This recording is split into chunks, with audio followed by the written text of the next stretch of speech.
Hey there, everybody. Welcome here to Prog Monster. My name is Murph. I am the host of this show. This is a show that is dedicated to progressive rock and other forms of rock music.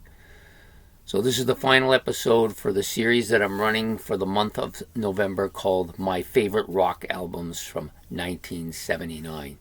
So this episode is actually not one of the 30 episodes. This is my honorable mentions.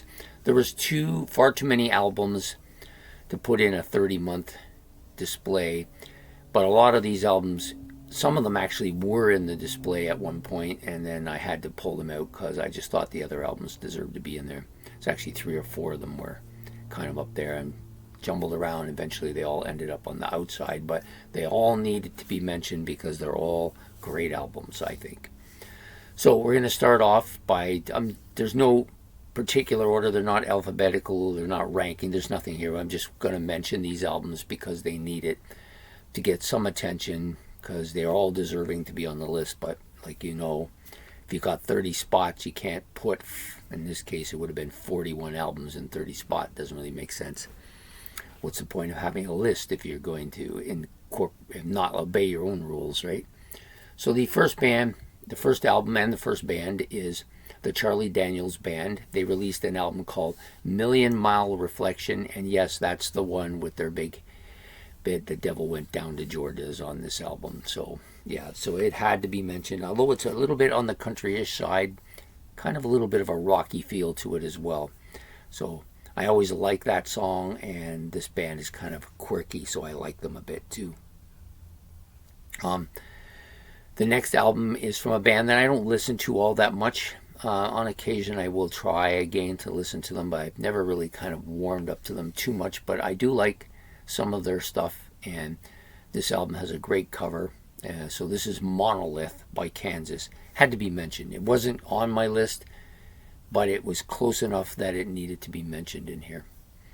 The next album was PXR5 from Hawkwind. This is an album I liked a lot. I almost included, it was actually on the bottom of the list, and then removed it for another album at the last minute.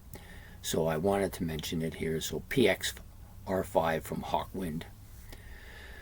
Robert Palmer's Secrets, of course. I like Robert Palmer's voice. I like his style. Sorry. I like everything that he does. Just not quite enough to make the list, but definitely an album worth mentioning, and that's Secrets. Rainbow, Down to Earth. This is an album that I've only listened to once. I'm a Dio fan, so it's very hard for me to listen to Rainbow without him. So I've been trying to force myself to try to listen to some of the other artists, because there's quite a few of them, and most of them, Joe Lynn Turner was one that I kind of got into a little bit. But some of the other ones definitely deserve to be given a chance here. So yeah, Rainbow's Down to Earth, that's the one that had to be mentioned here. The Talking Heads, Fear of Music. I always like their kind of quirky, upbeat, kind of new wave-ish style. And this album is one of those albums I like, Fear of Music. Pat Benatar, of course, I like her a lot. I think the only reason I didn't include In the Heat of the Night, which is the album we're talking about today, was because there was a few too many covers for my liking. Although there was a cover of The Sweet on this that I really liked quite a bit.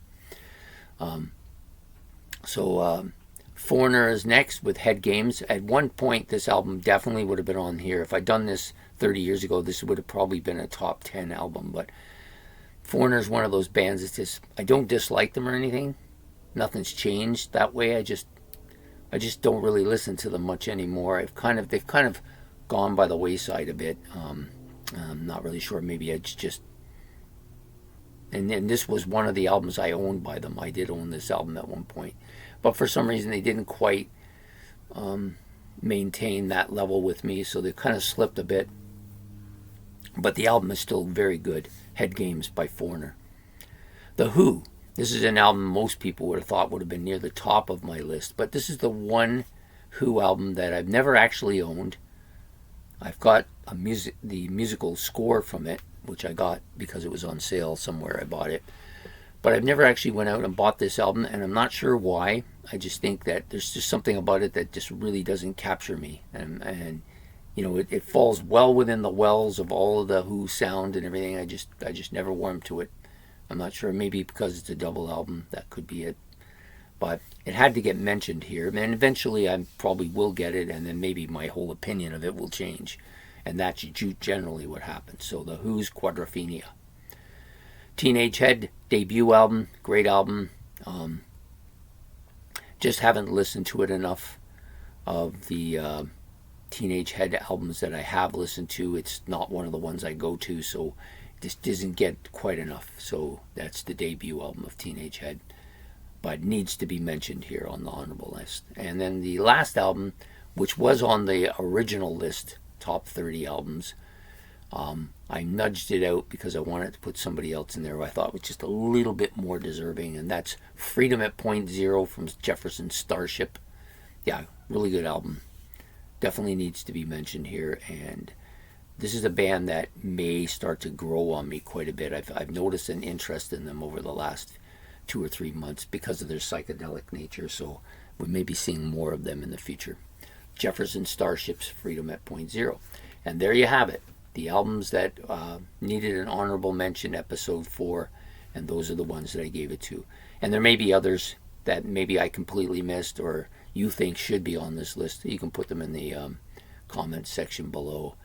And generally what I do is if I see albums that I haven't seen on my list, I go and listen to them and see if maybe I missed something, Anyways, take care and have yourself a good day. Don't forget to hit the like and the subscription button and the notification bell if you wish to be notified of these kind of content. And we will see you next month, or tomorrow, with the new series that I'm running. So take care, and we will see you then. Bye.